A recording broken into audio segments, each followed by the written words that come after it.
Kemudian akhir Desember Joko Widodo panggil kepala desa ke istana. Dikumpulkan kepala desa ke istana. 24 Januari 2024 Joko Widodo mengatakan presiden boleh kampanye dan memihak dikatakan di pangkalan TNI Angkatan Udara Halim, dan katanya ASN boleh juga berpihak. Nah, sekarang kita masuk kepada politik uangnya, kepada bansos. Undang-Undang APBN 2024 itu diundangkan pada 16 Oktober 2023. 16 Oktober 2023. Jadi Undang-Undang APBN 2024 itu sudah diset, sudah ditetapkan. 16 Oktober 2023 ini terjadi nepotisme di mana Paman Usman mengabulkan permohonan uji materi tadi supaya Gibran bisa menjadi cawapres. 25 Oktober tadi Gibran sudah mendaftar. Kemudian setelah Gibran menjadi calon wakil presiden, Joko Widodo mengatakan di rapat kabinet 6 November 2023 memutuskan memperpanjang bantuan sosial yang seharusnya berakhir pada November 2023. Apa artinya? Artinya bahwa presiden mengatakan memperpanjang, artinya anggaran itu belum ada. Karena undang-undangnya sudah ditetapkan. Berarti anggaran untuk bansos tadi belum ada. Lalu kemudian bantuan sosial ini terdiri dari ada 5 hal ya.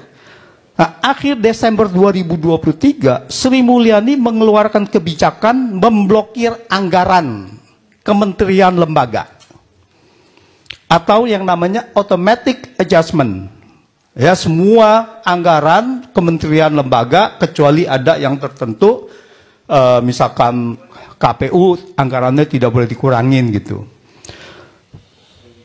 Sekitar 50 triliun, 50,14 triliun. Anggaran ini untuk apa? Untuk dialihkan menjadi salah satunya adalah yang paling besar bansos. Artinya apa?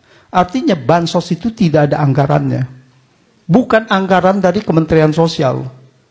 Nah, di sini melanggar undang-undang APBN, karena undang-undang APBN itu terinci dari unit organisasi dan sebagainya itu, fungsi dan program, tetapi kemudian diabaikan. Cikal bakal awalnya terjadi automatic adjustment, ini adalah pada saat pandemi 2022. Pada saat pandemi memang dibolehkan untuk realokasi anggaran.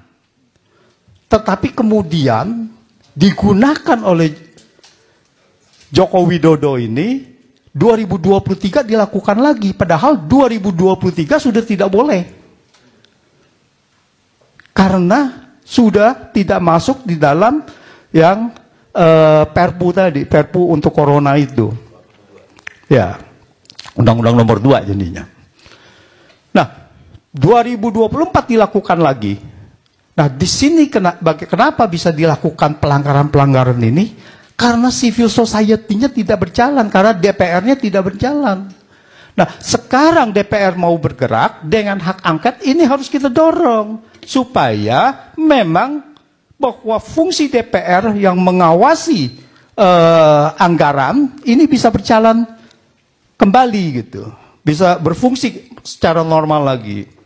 Nah, di sini dilihat lagi, akhir Januari, pada tanggal 29 Januari, Menko Erlangga mengumumkan, pemerintah memutuskan memberi bantuan sosial baru, berarti belum ada anggarannya, tetapi diputuskan aja gitu, dalam bentuk BLT senilai 11,2 triliun. Untuk Januari, Februari, Maret 2024 dan dibayar sekaligus pada bulan Februari. Jadi dirapel yang Januari juga, yang udah lewat juga dirapel gitu. Padahal untuk di Februari dan Maret dirapel, dibayar sekaligus gitu. Jadi kalau kita fokus kepada hak angket tadi, kalau hak angket ini kan bisa kemana-mana. Salah satunya adalah bisa juga ke bansos yang tadi dananya dari mana diambil, lalu ada apa tidak dananya, terinci sampai mana, dan itu semuanya bisa di-trace sehingga siapa yang bertanggung jawab, dan secara terbuka ini sudah bisa menjadi bukti bahwa ada pengalihan anggaran untuk bansos yang tadinya tidak ada anggaran dijadikan supaya ada anggaran. Dan ini pernyataan-pernyataan Sri Mulyani sangat serius. Kalau didalami di sini saya lihat ada terjadi pelanggaran di dalam Undang-Undang APBN. Jadi saya melihatnya bahwa bantuan sosial ini melanggar sejumlah undang-undang. Satu adalah Undang-Undang Keuangan Negara pasal 15 ayat 5, yaitu APBN yang disetujui DPR terinci sampai unit, organisasi, fungsi, program, kegiatan, dan jenis belanjanya. Dan Undang-Undang APBN yang sudah disetujui DPR tidak boleh diubah pihak manapun, termasuk oleh Presiden, tanpa persetujuan DPR melalui mekanisme perubahan APBN. Undang-Undang nomor 28 tahun 1999 tentang penyelenggaraan negara yang bersih dan bebas KKN. Pasal 5 dan ayat 4 mengatakan setiap penyelenggara negara wajib untuk tidak melakukan korupsi, kolusi, dan nepotisme. Yang dimaksud dengan nepotisme adalah setiap perbuatan penyelenggara negara secara melawan hukum yang menguntungkan kepentingan keluarganya dan kroninya di atas kepentingan masyarakat, bangsa, dan negara. Dalam hal ini, bantuan sosial yang diberikan oleh Joko Widodo merugikan keuangan negara untuk anaknya sebagai cawapres. Dan Undang-Undang nomor 31 tahun 99 tentang pemberantasan korupsi, di mana di sini adalah menguntungkan, menyalahgunakan kekuasaannya, menguntungkan pihak lain, yaitu dan pihak keluarganya.